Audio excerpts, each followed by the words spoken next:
Salut zusammen!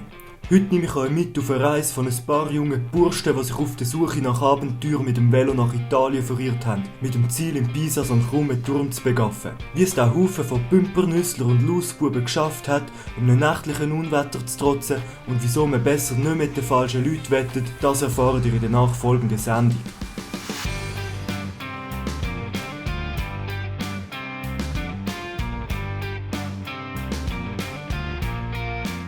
Kurze Unterbrechung. Hey, aber ich will jetzt das Video schauen. So geben Sie doch bitte Ruhe, es geht auch nicht lang. Ich habe nächstes Jahr wieder ein Projekt geplant, ein ziemlich grosses mit mehreren Teilnehmern. Ich will jetzt noch nicht zu viel verraten, aber es wird mehrere Folgen geben, Stichwort Grenzerfahrung und natürlich Stichwort Velo. Ich bin überzeugt, dass das eine sehr geile Sache wird, aber um das Projekt zu realisieren, brauche ich Sponsoring-Partner. Und damit ich bessere Sponsoring-Partner bekomme, brauche ich bessere Zahlen auf YouTube. Wenn ihr also Bock auf das Projekt habt, wäre ich euch mega dankbar um Unterstützung. Schickt das Video all euren Homies, macht eine Insta-Story, gebt mir ein Like, schreibt einen Kommentar, zeigt es eurem Haustier oder druckt jeden einzelnen Frame aus und hängt es im Geschäft an die Wand. Danke vielmals im Voraus und jetzt viel Spaß mit dem Video.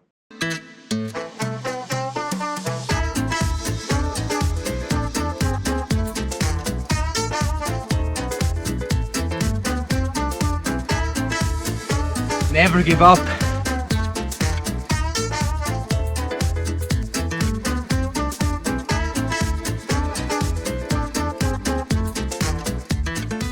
Michael, wie ist es dir gegangen? Absolut scheiße. Schnabulieren Sie zum Nacht auch immer Spaghetti Carbonara. Und ich bin schnell aufgestanden. Zeig mal, wie schnell. Nein. Nach dem Start in Milano ist es zuerst ein bisschen flach und geht dann auf direktem Weg in Richtung Passo del Giova im Apenningebirge. Der kräftezehrende Anstieg erhebt sich auf knapp 1500 Meter über Meer und ist nichts für schwache Wädli. Zu allem Übel fährt es auf halber Strecke auch noch ankübeln. Es ist gerade sehr geil, abenteuerlich, regnerisch und kalt. So habe ich mir die Ferien vorgestellt. Kein Spaß dran! Wieso nicht? Weil es mich anpisst! Der Michael, der das erste Mal auf einer Göppeltour dabei ist, berichtet oben angekommen, wie es ihm gegangen ist. Absolut scheiße. Hello my friend.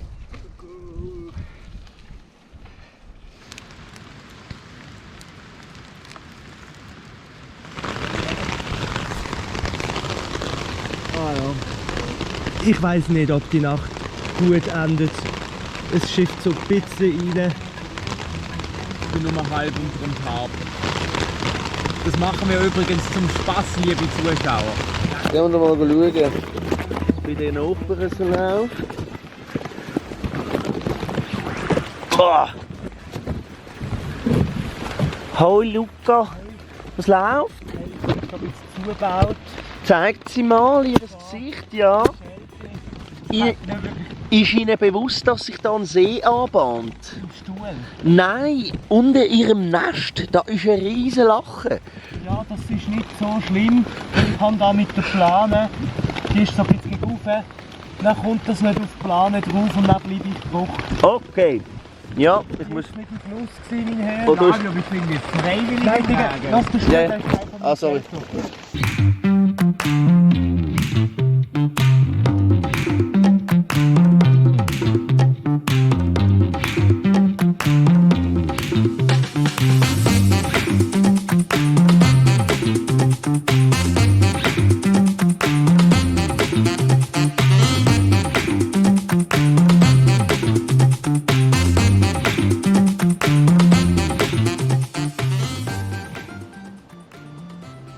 Was ist das Problem, Flavio? Ziemlich in Ruhe lassen. Kriegst du es an? Ja, wenn ihr mich in Ruhe würdet, noch wieder. Aber Flavio, ich denke, du kriegst immer einen Führer. Ich bin jetzt fast ein bisschen enttäuscht von dir, wenn du das nicht schaffst. Hey, könnt ihr das wirklich euch verpissen?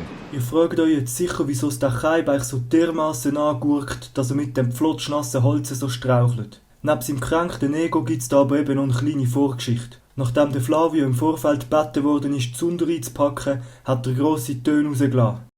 Kann ich den Zunder daheim lassen, wenn ich es auch immer schaffe, ohne ein Feuer zu machen?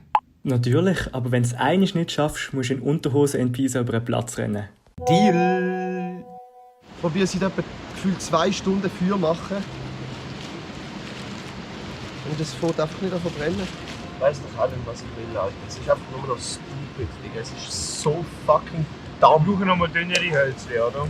Eigentlich schon, ja. Das Feuer, es ist fast vorhat. Ich habe mir noch gedacht, jetzt kommt es. Es ist noch nicht da, aber es kommt. Dass der Galöri vor dem Schepsen-Turm in Pisa muss blütteln, wird natürlich noch bis tief in die Nacht gefeiert.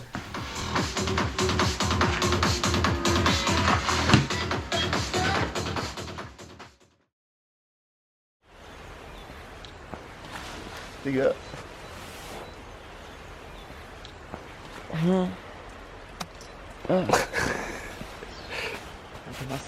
Ich möchte nicht chillen, ich möchte losfahren.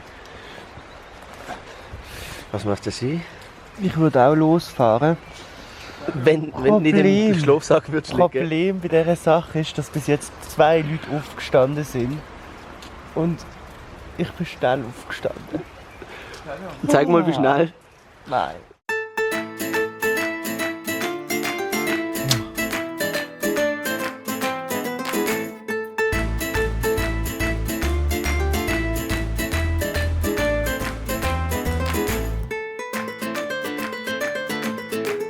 Hallo zusammen, ich bin der Takashi, ich habe es mehr als erstes gesehen. Ja.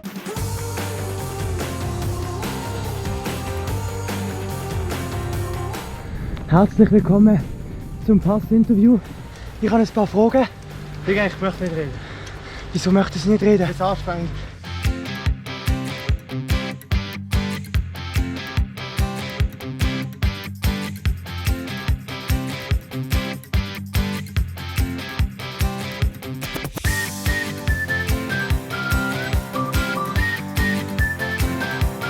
Nationalpark Cinque Terre, UNESCO-Welterbe. Die malerische Landschaft ist symbolträchtig für das mediterrane Lebensgefühl an der ligurischen Riviera.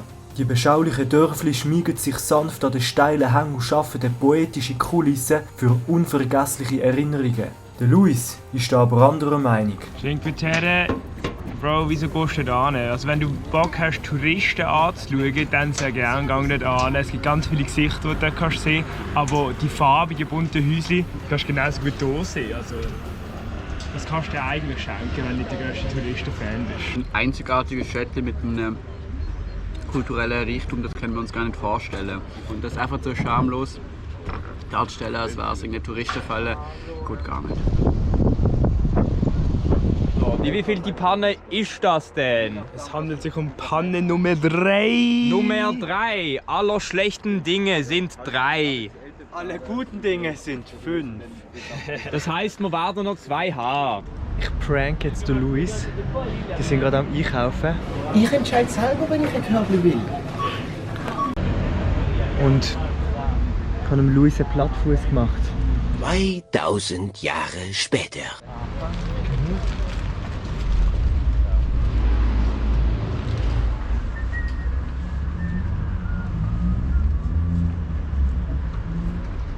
Arrivederci. Bro! Bist du mit verarschen? Bro, ich hab schon wieder eine Platte! Nein. Wie hell geht das sein? Bro, Luis, nein, das kannst du jetzt nicht. Digga, was ist passiert? Was ist passiert? Der wievielte ist es? Der 4. Nein, es ist der 5. Platte jetzt passiert gerade. Wir sind einfach außerhalb von einem scheiß Eingangsladen. Wenn wir unseren Nachtspot suchen, haben noch keine. Digga, ich habe das im Fall nicht mitbekommen, wie das platt geworden ist. Wieso hast du denn gelacht überhaupt? Wegen was hast du gelacht? Ich bin so verwirrt. Ich bin so verwirrt. It's a prank! Haben sie rausgenommen. Ja. Oh mein Gott!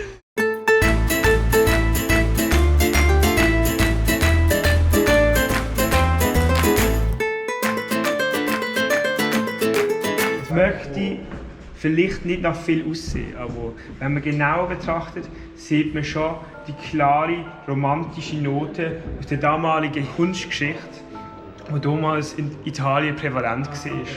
Man muss sagen, wenn man sich das anschaut, da ist man wirklich erfüllt von Glücksgefühl, aber auch sehr schwerer Trauer. Alles wird gefangen in diesem schönen Kastenglas.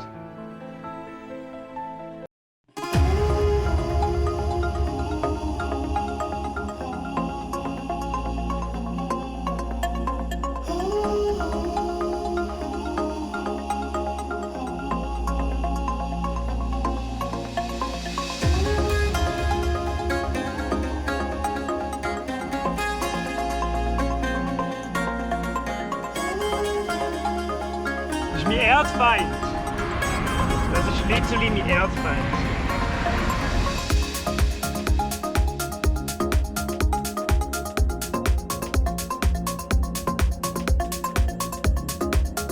Nein! Ich schreie nicht, das war nie ein Part vom Deal. Ich mache das absolute Minimum. Es war einfach ein persönlicher Kampf mit dem Feuer. Ich habe das Gefühl, es ist persönlich geworden. Ich gegen das Feuer. Eigentlich habe ich sogar noch gesagt, jetzt muss es wirklich dominieren, das Feuer. Wenn es dann richtig brennt, pisse ich drauf. Und dann brennt es weiter, aber es ist gar nicht so weit gekommen.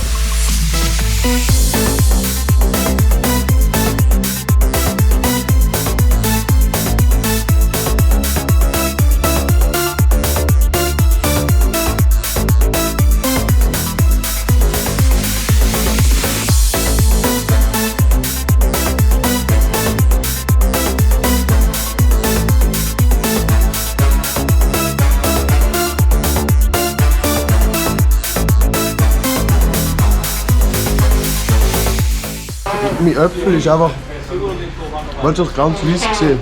Hier sehen Sie eine spezielle Variation eines Elefanten. Er hat seinen Rüssel durch eine Kamera ersetzt und er wird dich fotografieren. Stell dir mal die Setup vor. Tableau, Mini-Pick und Snooze. Mein fucking Reifen ist geplatzt.